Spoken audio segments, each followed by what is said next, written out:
অভ্যুত্থানের সম্মুখ সারিতে থেকে নেতৃত্ব দেয়া এই দুই ছাত্রনেতার পদত্যাগপত্র গ্রহণের পর প্রধান উপদেষ্টা তাদের ভবিষ্যৎ জীবনের মঙ্গল কামনা করেন। তিনি বলেন, আমি অভ্যুত্থানের নেতৃত্ব দিয়ে তোমরা যেভাবে জাতিকে ফ্যাসিবাদী শাসন থেকে মুক্তির পথে অবদান রেখেছ তা জাতি মনে রাখবে।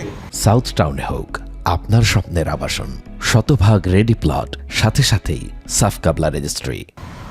আমি বিশ্বাস করি ভবিষ্যতেও গণতান্ত্রিক উত্তরণ ও বিকাশে তোমরা একইভাবে সক্রিয় ভূমিকা রাখবে। প্রধান উপদেষ্টা আরো বলেন, আজ একটি ঐতিহাসিক দিন।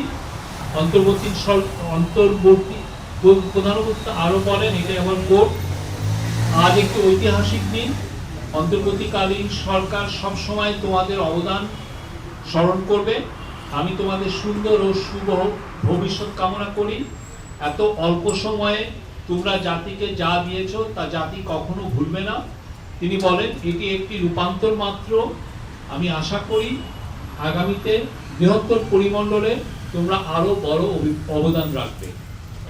নিজেদের কর্মের মাধ্যমে দেশের মঙ্গলে নিয়োজিত থাকার আহ্বান জানিয়ে দুই ছাত্রদের উদ্দেশ্যে প্রধান উপদেষ্টা আরো বলেন, সরকারে থেকে যে অভিজ্ঞতা তোমরা অর্জন করেছো তা ভবিষ্যৎ জীবনে অবশ্যই কাজে লাগাতে হবে।